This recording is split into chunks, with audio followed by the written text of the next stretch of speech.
Hello everyone and this is my second blog. और इस blog में इस बच्ची को फिजिक्स का चैप्टर 5 पढ़ाने वाले हैं, जो कि इसे के दिमाग में बिल्कुल भी नहीं जाता और ये पढ़ने के नाम से सबसे ज़्यादा भागती है। ये बात अलग है कि पढ़ने से सब भागते हैं, पर ये कुछ ज़्यादा भागती है। चलो आज इसे हम पढ़ाते हैं। मेरी तबीयत भी खराब है।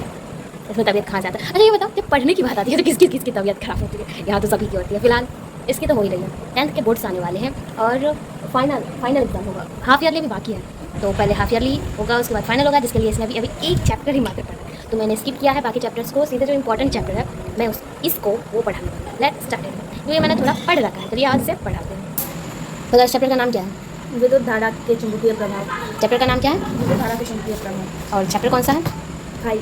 5वां चैप्टर है, जिसमें से तुमने पिछला चैप्टर भी नहीं पढ़ा है, तो डायरेक्ट तुम 5वां चैप्टर पढ़ रहे हो। ठीक है, पहले बताओ आवेश कितने प्रकार के होते हैं? आवेश दो प्रकार से होते हैं। आवेश 2 प्रकार के होते हैं। कौन कौन से?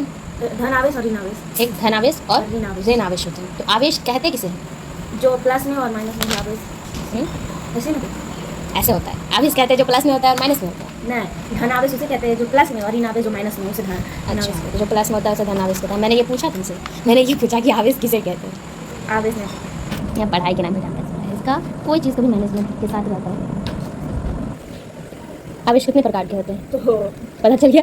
कभी भूलेगी आवेश कितने प्रकार के? अगर तुमने पढ़ा दिया तो अभी क्या जिंदगी के 7 जन्म में भी याद नहीं रहेगा। क्या 7 जन्म कब? तुम 6 महीना तक याद रख ले, वही काफ़ी। अब क्या बोले तुम सुनिए। नहीं कुछ नहीं सुने। चलो बताओ, विद्युत धारा किसे कहते हैं?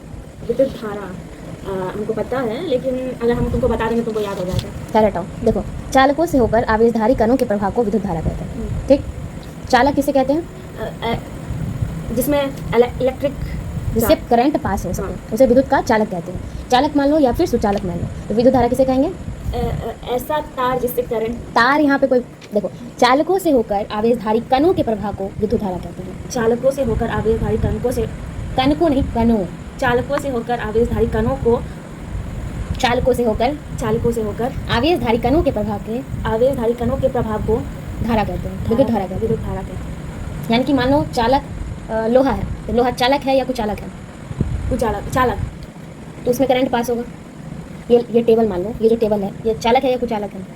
कुचालक। जिससे करंट पास होगा। नहीं, तो चालक और कुचालक में डिफरेंस पता चला।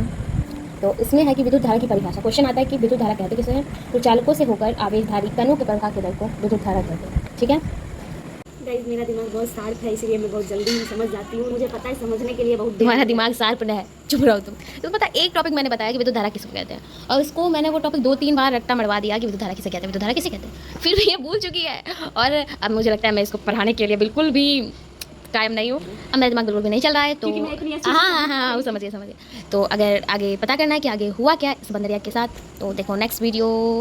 आगे आपको जानना है कि मेरे साथ कैसा हुआ और क्या इसने कैसे मुझे मार के पराया, बहुत मारा है। ओवर ड्रामा कर रही है, तो इसका अगला वीडियो नेक्स्ट वीडियो। मजाक नहीं चल रहा था। हाँ, तो इसका अगला वीडियो आई मीन ये जो पढ़ाई चल रही है नेक्स्ट वीडियो में अगर चाहिए तो सब्सक्राइब करो।